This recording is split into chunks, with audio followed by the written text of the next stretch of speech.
Bonjour à tous et à toutes et bienvenue dans cette nouvelle vidéo, dans cette deuxième vidéo. Nous allons continuer avec la publication des résultats du bac. Donc, nous avons tout simplement, dans la vidéo précédente, pour la première session du baccalauréat, créé la session importer les résultats, vérifier les candidats et puis publier les résultats. Donc, nous allons maintenant continuer avec la deuxième section qui sont les concours. Donc, en cliquant sur la gestion des concours, ici, on peut tout simplement créer un nouveau concours avec son titre en français, le titre en arabe, la description en français, la description en arabe et puis donner une date limite, par exemple, la date limite des candidatures, et puis un fichier maximum de 10 mégas, le fichier PDF que vous avez créé en local chez vous. Et puis, cliquez sur Enregistrer. Donc ici, nous avons quelques exemples pré-créés des concours. Donc, avec le statut, vous pouvez tout simplement manuellement, par exemple, ouvrir, réouvrir le concours, ou bien fermer le concours, ainsi de suite. Vous avez ici les pièces jointes que vous avez ajoutées. Donc, dans cette partie, maintenant, une fois les résultats des différents concours sont disponibles, il faudra cliquer sur le nouveau résultat. Maintenant, le titre qui est en français, l'année 2026 en arabe, la description en français, la description en arabe. Et maintenant, ici, pardon, ici, maintenant, vous allez donner le fichier PDF de, du concours, ou bien la liste des admis pour ce concours-là. Donc, par défaut, c'est cocher et publier maintenant, ou bien vous allez décocher pour publier plus tard. Donc là également, nous avons quelques résultats préenregistrés des résultats des différents concours.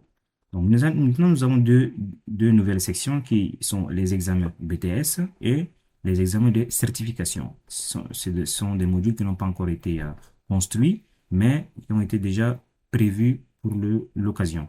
Ici, maintenant, nous avons la communication via l'application mobile ou bien l'application web. Donc, les agents de l'ONES peuvent tout simplement gérer toutes les actualités concernant et les baccalauréats et les concours et les examens, ainsi de suite. Tout ce qui tourne autour des examens et concours du supérieur. Donc, pour ce faire également, nous avons toujours un bouton pour ajouter une actualité bilingue, le titre en français, le titre en arabe, le contenu en français, le contenu en arabe. Et nous allons tout simplement choisir ici une bannière, c'est-à-dire une image. Par défaut, nous avons ici une image de l'ONEX qui est ici, l'actualité officielle ONEX Chat. Donc, si on n'a pas une image ou bien une bannière pour l'article qu'on veut créer. Là également, nous avons pré-créé quelques articles de base. Et ici maintenant, vous avez la création des agents. Donc ici, vous pouvez créer autant des comptes agents, le code agent, en donnant les noms complets de l'agent, son rôle, s'il est super admin, il a un accès total, ou bien c'est un agent, il a un accès limité uniquement en lecture, et en donnant son PIN initial, uniquement constitué des chiffres, de 4 à 6 chiffres.